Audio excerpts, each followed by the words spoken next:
कल हम लोग देखे थे कि परमाणु सिद्धांत किसने दिया था? John Dalton. परमाणु सिद्धांत किसने दिया था? John Dalton. जॉन डाल्टन ने अपने जमाने में खोज करके, रिसर्च करके बोल के गए थे, क्या बोल के गए थे? परमाणु अविभाज्य होते हैं। लेकिन जैसे जैसे समय बीतता गया, नए नए मशीनों का आविष्कार हुआ, वैसे वैसे वैसे परमाणु का और रिसर्च हुआ, जिससे पता चला कि परमाणु 3 प्रकार के मौलिक कणों से बना होता है। वे मौलिक कण इलेक्ट्रॉन, प्रोटॉन और न्यूट्रॉन होते हैं। जान गए थे हम लोग। आज हम लोग देखेंगे कि इलेक्ट्रॉन का खोज कैसे हो, इलेक्ट्रॉन का खोज कैसे हो और इनका खोज किसने किया था। तो सर्वप्रथम एक वैज्ञानिक हुए विलियम क्रूक्स। पता नहीं। तो सर्वप्रथम एक वैज्ञानिक कौन हुए थे? William crooks. उन्होंने एक कांच की नली ली, कांच की नली लेकर के उसमें 2 इलेक्ट्रोड लगाए। दोनों इलेक्ट्रोड को एक बैटरी के धन ध्रुव से और एक ध्रुव इलेक्ट्रोड को ऋण ध्रुव से जोड़ करके हाई इलेक्ट्रिसिटी, विद्युत धारा इलेक्ट्रिसिटी प्रवाहित की, जिससे पता चला कि कैथोड की ओर से एक किरण निकलती है जो सीधी रेखा में गमन करती है। तो प्रथम वैज्ञानिक थे विलियम क्रूक्स। William crooks. आज हम लोग इलेक्ट्रॉन का आविष्कार कैसे हुआ इसको जानेंगे। तो विलियम क्रूक्स वैज्ञानिक थे। William crooks, William crooks. इन्होंने एक कांच की नली ली, कांच की नली लेकर के, विलियम क्रूक्स ने कांच की नली लेकर के एक, देखना ठीक ढंग से इधर, कांच की नली लेकर के, ये एयर निकालने का जगह है, हवा निकालने के लिए एक छिद्र रखा उसमें। इस नली में, कांच की नली है, इसमें 2 इलेक्ट्रोड लगाए उन्होंने। 2 इलेक्ट्रोड लगाते हैं, ठीक, इलेक्ट्रोड लगा देते हैं और इससे होकर कैथोड किरण के रूप में इनका उपयोग करता है और इसका एनोड किरण के, एनोड विभव के रूप में इनका उपयोग करता है। उपयोग करके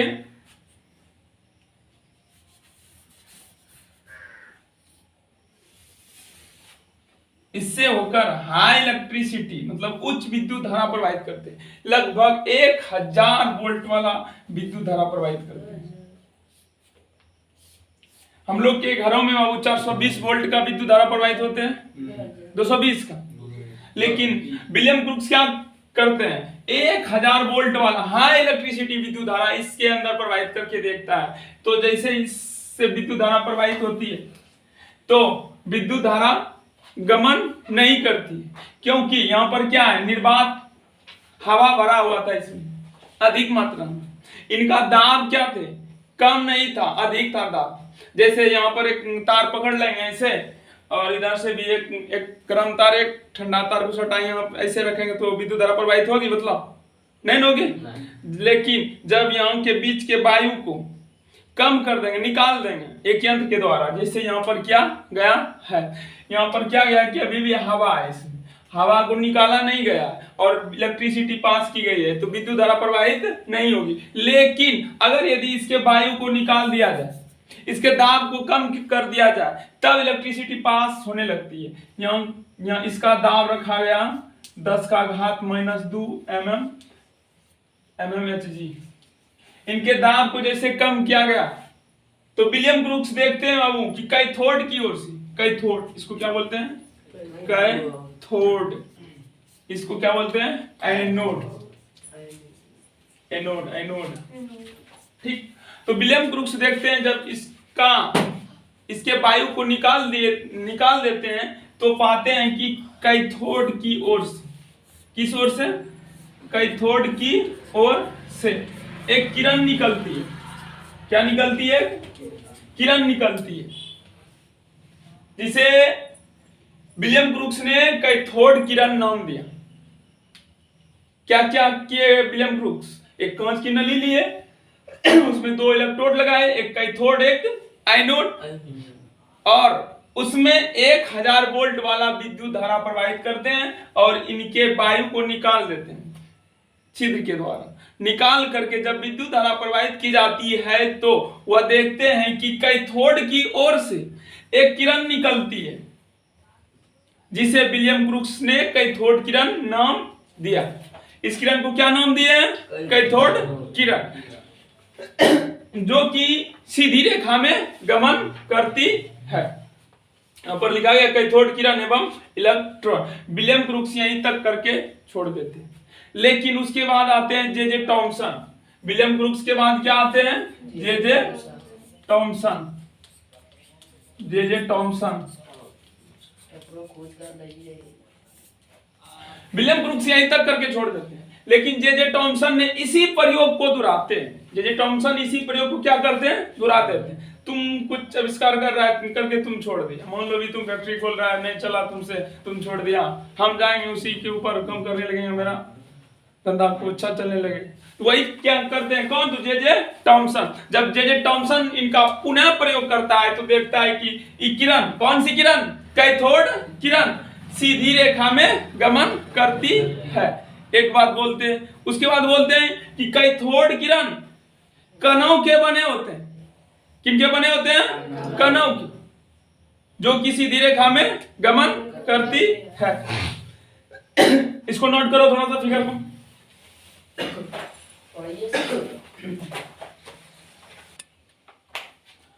तो विलियम क्रूक्स ने क्या क्या बोल के गए थे बाबू? उनका प्रयोग क्या था? वे एक कांच की नली लेते हैं, उसमें 2 इलेक्ट्रोड लगाते हैं, एक कैथोड एक एनोड। उस इलेक्ट्रोड को किसी इलेक्ट्रिसिटी यंत्र से जोड़ देते हैं, जिससे होकर 10,000 वोल्ट विद्युत धारा प्रवाहित होने लगते हैं।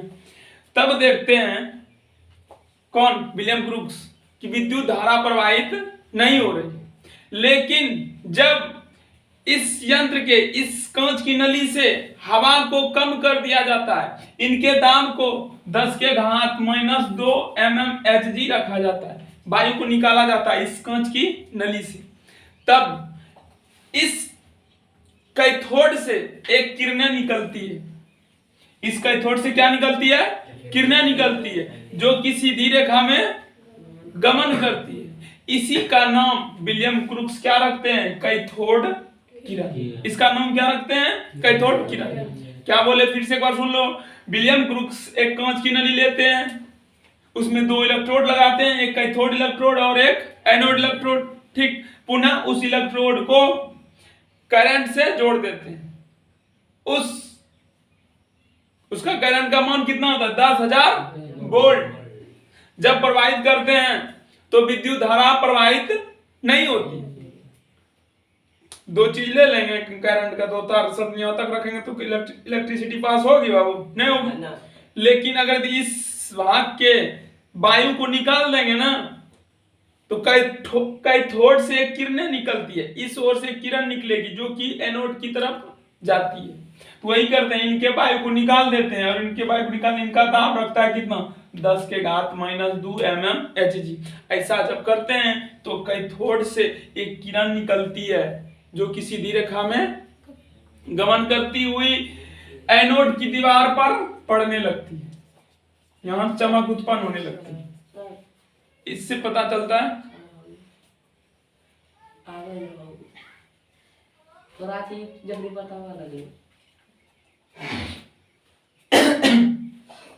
तो इसी का नाम क्या रखे हैं? कैथोड किरण। उसके बाद दूसरा वैज्ञानिक आते हैं, कौन? जे टॉमसन। विलियम क्रूक्स यहीं तक करके छोड़ देते हैं, उसके समझ से बाहर हो जाते हैं। ठीक, उसके बाद आते हैं जे टॉमसन। जब जे टॉमसन इन्हीं प्रयोग को दोबारा करते हैं तो वो पाते हैं कि किरण सीधी रेखा में गमन करती है।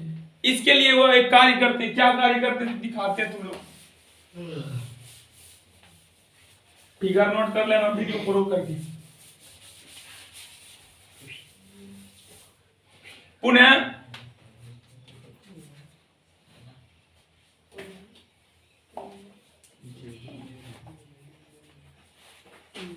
जे टॉमसन, उसी प्रयोग को दोबारा करते हैं।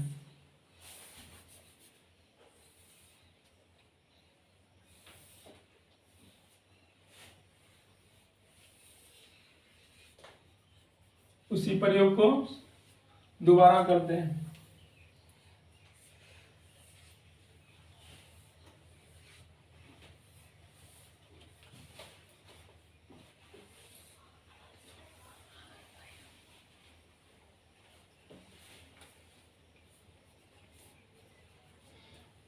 लेकिन कुछ अंतर कर देते हैं। क्या करते हैं? तो इस दोनों इलेक्ट्रोड के मध्य में एक कोई अपारदर्शी वस्तु को रखता है। मान लो कोई वस्तु रख दिया है इस तरह का, जब रखते हैं तो इसका छाया इस तरफ बनता है, इस वस्तु की छाया इस तरफ बनता है। इससे पता चलता है कि कैथोड किरणें सीधी रेखा में गमन करती है। किसी लाइट में अगर किसी वस्तु को रखते उसका छाया बनता है कि दूसरे तरफ, तो इससे साबित होता है कि किरणें किस रेखा में गमन करती है? सीधी रेखा में। पहला गुण बतला दिए कौन? जे टॉमसन। कैथोड किरण के गुण, कैथोड किरण के गुण। नंबर 1, यह किरण सीधी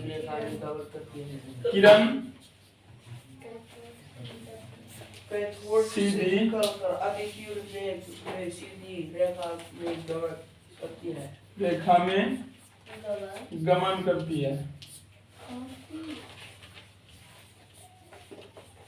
इसका खोज कौन करता है? जे टॉमसन। जब वह दोबारा प्रयोग करके क्या करते हैं, इसके मध्य में, इस नली के मध्य में किसी अपारदर्शी वस्तु को रख देता है तो उस वस्तु का छाया बनने लगता है इस दीवार पर। इससे साबित होता है क्या कि किरण जो है सीधी रेखा में गमन करती है। ओके, दूसरा प्रयोग करते हैं पुनः कौन? जे टॉमसन। इसके मध्य में कोई घूमने वाली वस्तु को रख देती है, जैसे किल इसमें लगा देंगे, इस तरह घूमने वाला वस्तु, और इस नली में इसे लगा देंगे। हाँ, पंखुड़ी।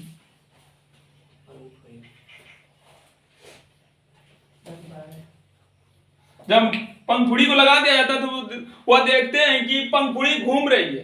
दूसरा प्रयोग में पुनः जे टॉमसन इस नली के मध्य में एक पंखुड़ी लगा देते हैं और देखते हैं कि जब विद्युत धारा प्रवाहित की जाती है इससे, तो ये पंखुड़ी घूम रही है। इससे साबित होता है कि जो किरणें हैं बाबू, कणों के बने होते हैं। किनसे बने होते हैं? कणों के। दूसरा कथन को निकालते हैं कौन? तो जे टॉमसन। यह किरण कणों के बने होते हैं। कल के डेट में पूछ देंगे हम कि कैथोड किरण के गुण क्या क्या होते हैं, तो हम लोग जान गए कि कैथोड किरण सीधी रेखा में गमन करती है। दूसरा बात क्या जान रहे हैं हम लोग? यह कणों के बने होते हैं। कैसे पता चल रहा है? जे टॉमसन एक अपारदर्शी वस्तु को रखता है, क्या पाता है? उनका छाया बन रहा है। इससे साबित होता है कि यह सीधी रेखा में गमन करती है। जब दूसरा प्रयोग करते हैं, दूसरा प्रयोग में क्या करते हैं? एक पंखुड़ी को लेकर के उसके मध्य में रखता है तो घूमने लगता है। पंखुड़ी क्या होने लगता है? घूमने लगता है। इससे साबित होता है कि यह किरण किनसे बने होते हैं? कणों से बने होते हैं। तीसरा प्रयोग करते हैं। जब तीसरा प्रयोग में तीसरे प्रयोग में वो करते हैं कि चुंबक को विद्युत या चुंबकीय क्षेत्र में प्रभाव से ये दोनों तरफ में चुंबक लगा देते हैं। क्या लगाते हैं? चुंबक लगाते हैं।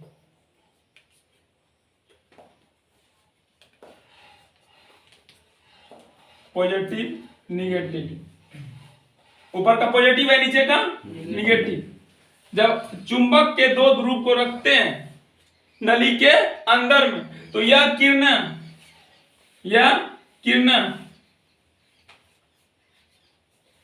किस ओर मुड़ती है?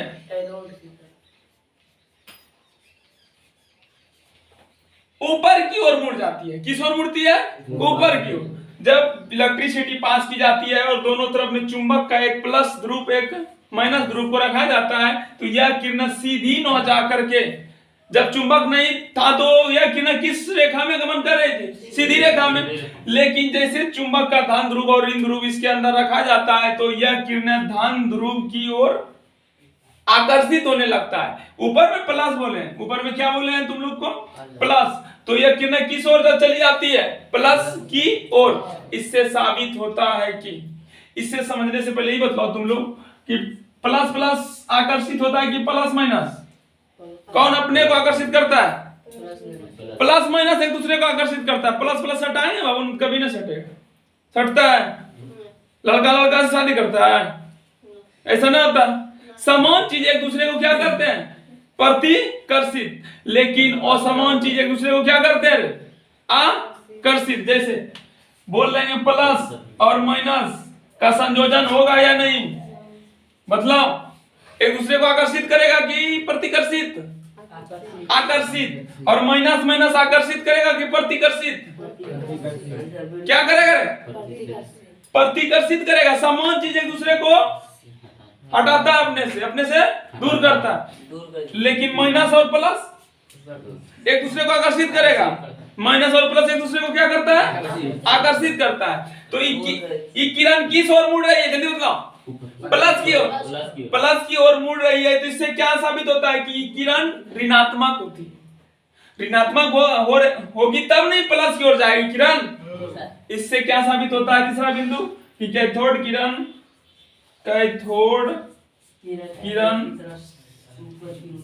कैथोड किरण ऋणावेशित होती है, ऋणात्मक होती है।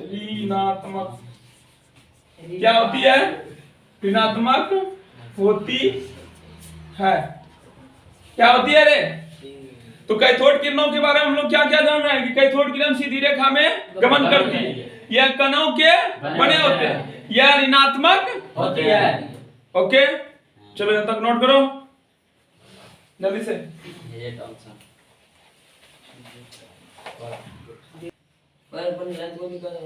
फिगर नहीं बनाना, जे थॉमसन लिखो और कैथोड किरणों के गुण लिख करके या इनके 3 गुण को लिखो, चौथा गुण भी है। ठीक, ओके।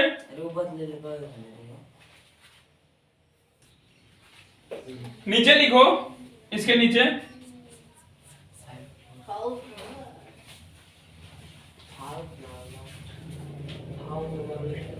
जे थॉमसन ने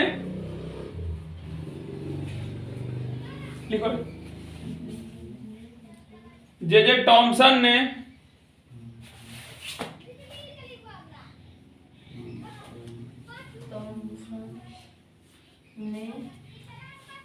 इन कणों के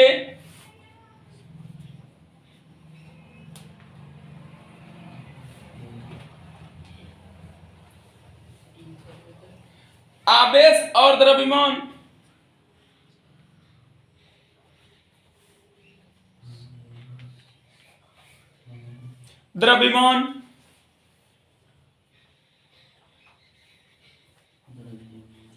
का अनुपात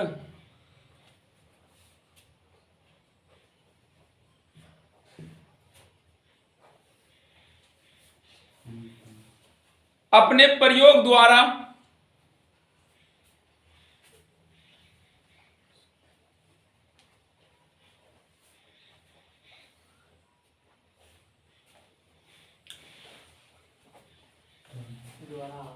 एक 1.76 गुना 10 का घात 8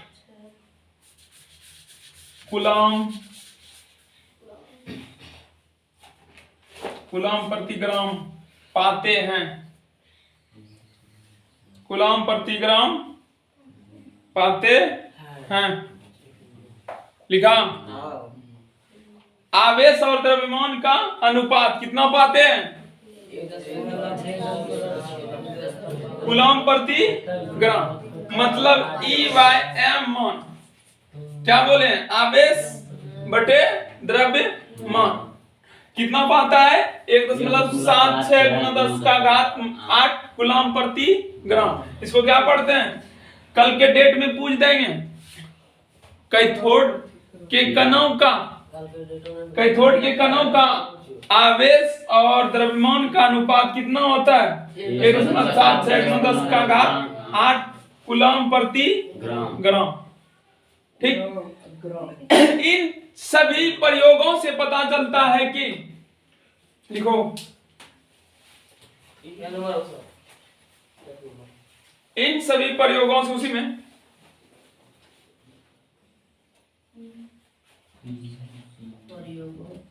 से पता चलता है कि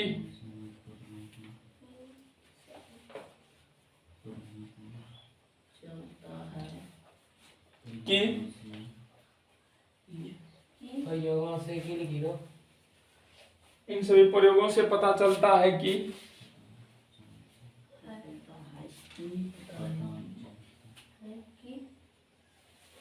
कैथोड किरणें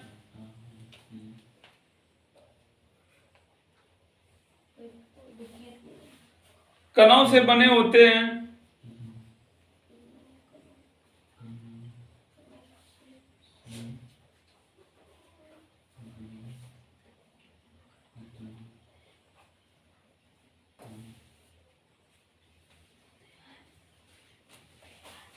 फुल स्टॉप। इन्हीं कणों का नाम, इन्हीं कणों का नाम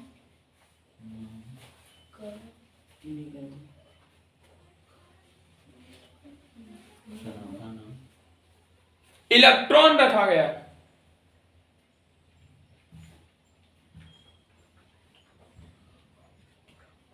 इन्हीं कणों का नाम इलेक्ट्रॉन रखा गया।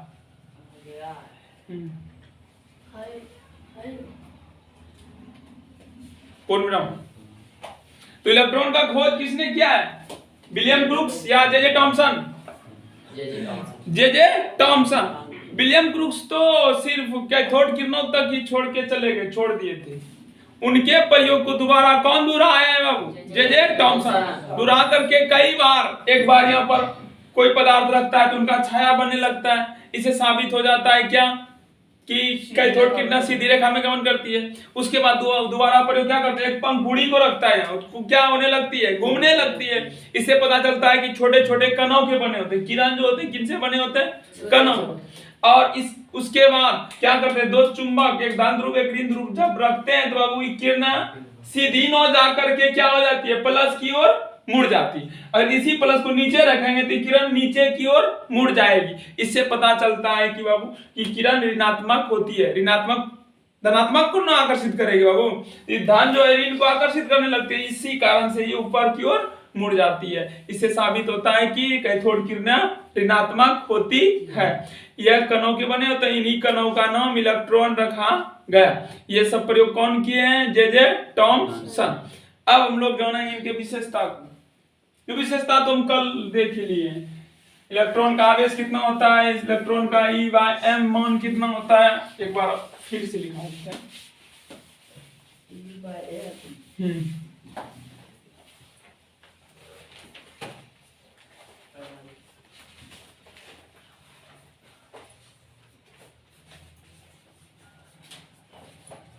विशेषता इलेक्ट्रॉन की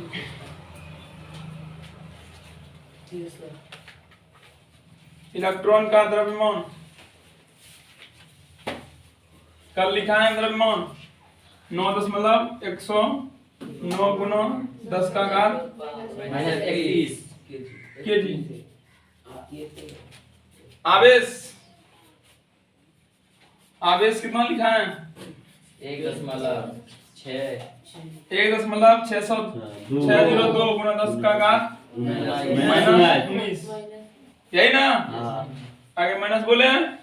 इलेक्ट्रॉन ऋणात्मक होती है और इलेक्ट्रॉन का आज जाने E/m मान कितना होता है? आवेश बाय द्रव्यमान का अनुपात कितना होता है?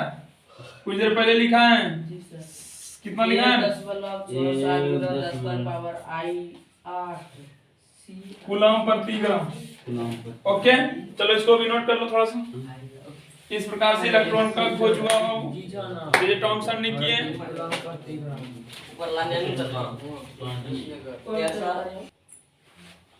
अब देखेंगे हम लोग आणविक द्रव्यमान।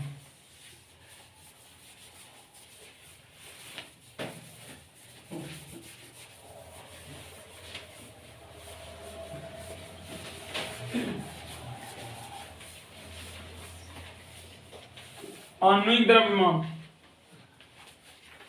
उससे पहले कुछ चेक कर लेते हैं तुम लोग को। हाइड्रोजन की परमाणु संख्या 1 हीलियम की परमाणु संख्या 2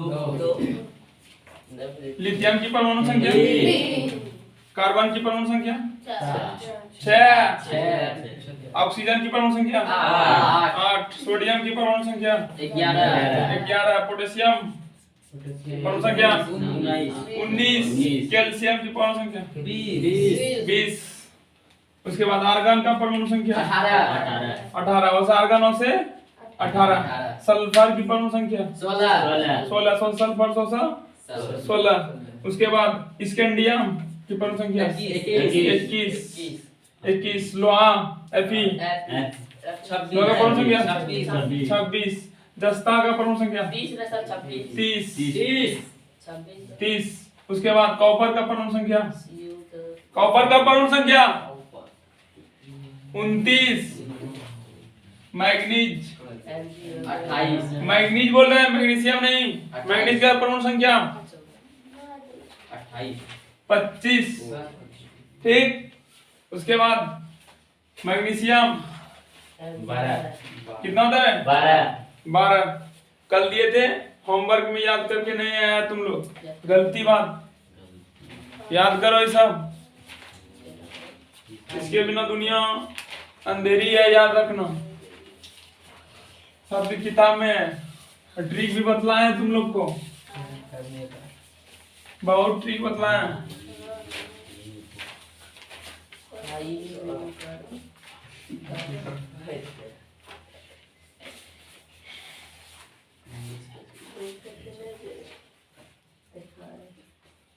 तत्व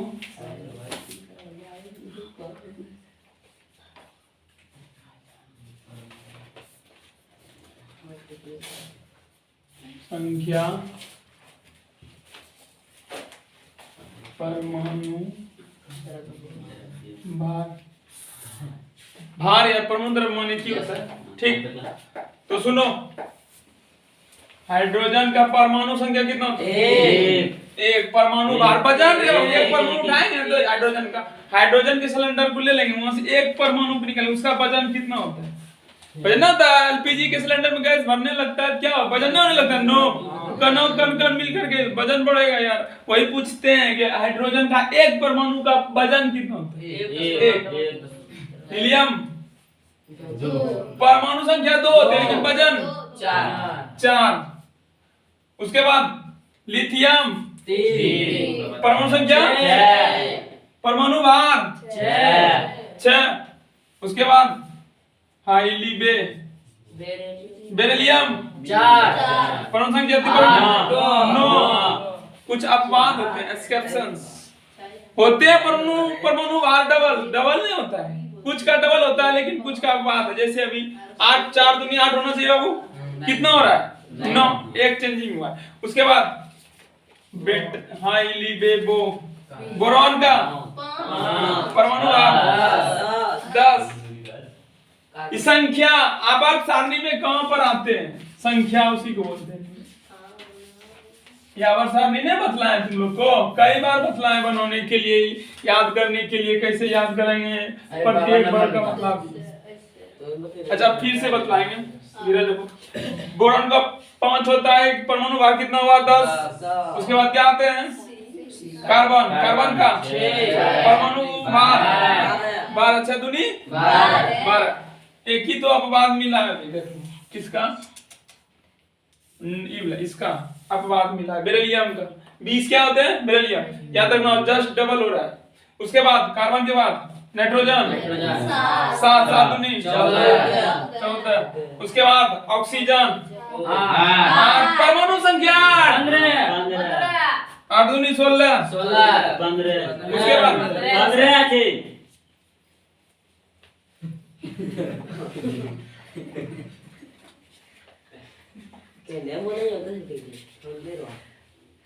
16 होता ठीक 15.99 है ठीक उसको 16 पढ़ेंगे ओके उसके बाद 9 नंबर हाँ इली वो कहना ऑक्सीफ्लोरीन कितना होता है 9 9 दूनी 18 ठीक उसके बाद नियॉन। नियॉन 10 10 दूनी 20। सोडियम। परमाणु संख्या और परमाणु भार याद रखो, ठीक। उसके बाद अब जानेंगे हम लोग अणु भार। अणु और परमाणु दो शब्द आ रहा है, इसीलिए तुम लोग को समझ में नहीं आ रहा है कि परमाणु है अकेला है नहीं सब, इसको क्या बोलेंगे? परमाणु। यही अगर यदि जैसे H और ऑक्सीजन ले लेंगे तो क्या बनता है? H2O बन जाता है, जल बनता है कि नहीं बनता? तब इनका वजन कितना हो जाएगा? तब इनका वजन कितना हो जाएगा? तो सुनो, उसको आणविक द्रव्यमान या तो अणु के रूप में आ गया है, इसको क्या बोलेंगे? 2-3 अगर परमाणु मिल जाता है उसको क्या बोलते हैं? अणु। उसका अगर वजन निकाल लेंगे तो उसको आणविक द्रव्यमान या तो अणु भार बोलेंगे। ये परमाणु के फॉर्म में अकेला रहता है उसको क्या बोलते हैं? परमाणु। तो परमाणु के वजन को परमाणु भार कहते हैं, और परमाणु परमाणु मिल गया तो उसको क्या बोलेंगे? अणु। इसको क्या बोलेंगे हम लोग? अणु।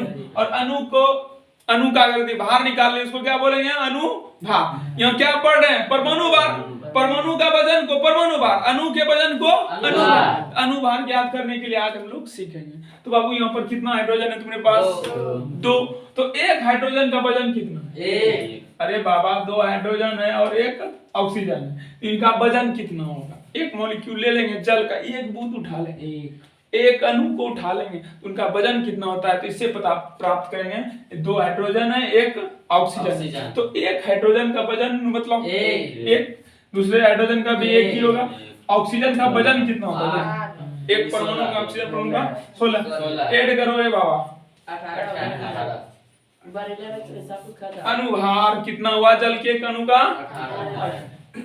इनका उपयोग होने वाला है इस चैप्टर में, इसलिए कुछ एग्जांपल हम लोग कर लेंगे जिससे दिक्कत नहीं होगी आगे चल करके, ठीक। इसको ज्ञात करने के लिए परमाणु भार कंठस्थ याद रहना चाहिए कि ऑक्सीजन का परमाणु भार कितना होता है? 16।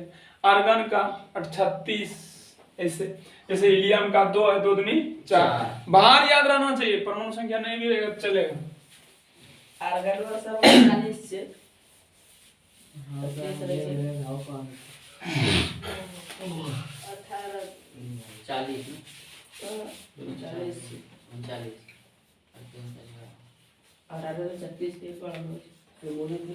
अणु भार जैसे एग्जांपल में H2O का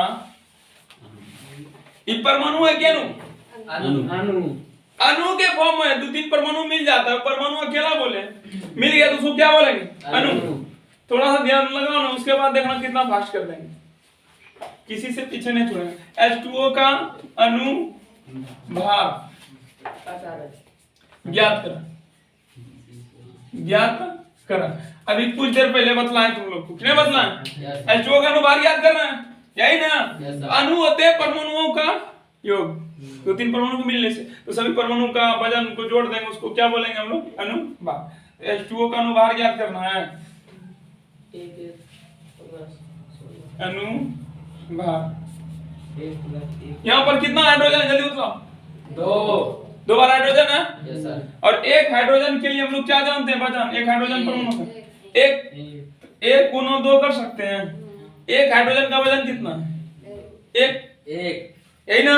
2 हाइड्रोजन 2 से गुना कर देंगे, प्लस क्या है? ऑक्सीजन दूसरा परमाणु क्या? ऑक्सीजन, इसलिए बीच में प्लस देंगे। ऑक्सीजन का वजन कितना होता है? 16। 2 गुना 1 2 प्लस 16 बराबर 18। इस तरह से बनाओ, या तो हाइड्रोजन या ऑक्सीजन। हाइड्रोजन के लिए 1, ऑक्सीजन के लिए 16 बराबर 18। इस तरह से भी बना सकते हैं, या तो उस तरह से भी बना सकते हैं, किसी भी तरह से हम बना सकते हैं। ये तो बतला दिए, सब जान गया। दूसरा एग्जांपल दे रहे हैं, CO2। देखो इधर CO2 कैसे ज्ञात करें? CO2 का अनुभाग, एक कार्बन है मेरे पास, इस अणु में नू कार्बन की संख्या कितनी है? 1। तो 1 कार्बन। ऑक्सीजन कितना बार है? 2। तो 2 गुना ऑक्सीजन, यही ना?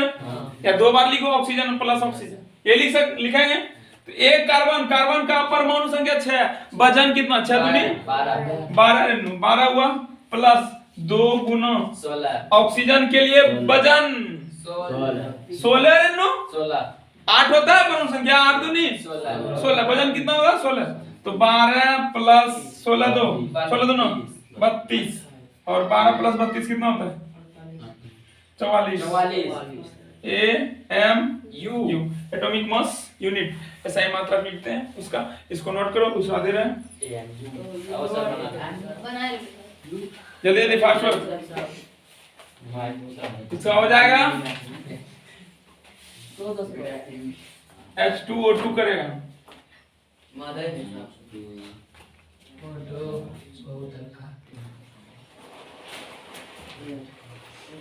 H2O2 का करना है अब तो देखो मेरे पास 2 हाइड्रोजन है और 2 ऑक्सीजन H2O2 का अनुभार फटाफट कर देंगे बाबू मेरे पास 2 हाइड्रोजन है तो 2 गुना हाइड्रोजन प्लस 2 ऑक्सीजन है 2 गुना ऑक्सीजन ठीक और 2 गुना एक हाइड्रोजन का वजन कितना होता है वजन है बाबू एक प्लस है प्लस 2 गुना ऑक्सीजन ऑक्सीजन एक ऑक्सीजन परमाणु का वजन 16 ग्राम 16 2 गुना 1 प्लस 2 गुना 16 32 2 34 एटॉमिक मास यूनिट ओके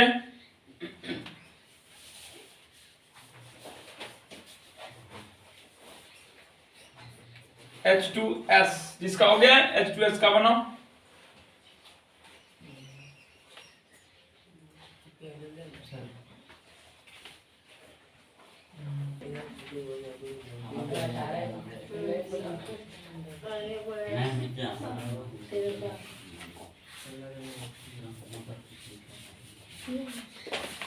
उसके बाद H2S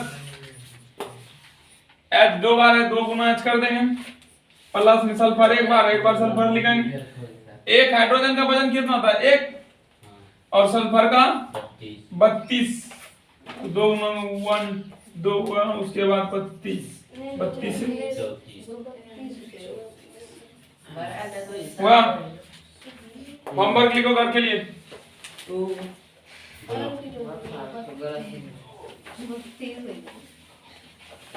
अनुभार कैलकुलेट करने के लिए आ गए तुम लोग को HW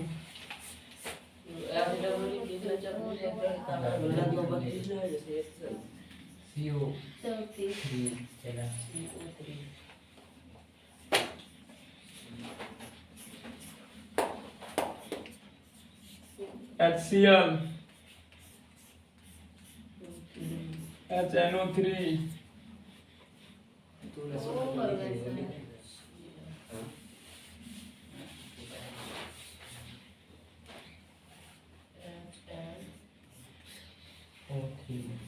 Cl2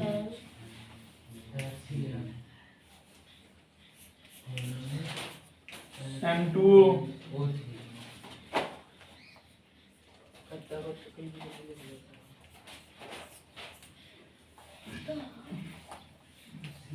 NO2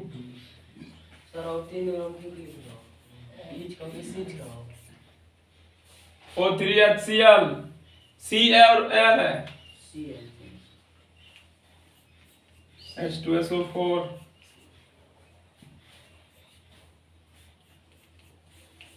CH4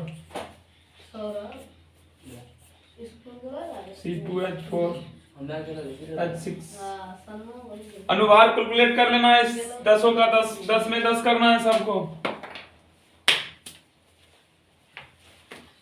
आज की क्लास में यहीं तक अब देखेंगे अगले क्लास में प्रोटॉन का आविष्कार ठीक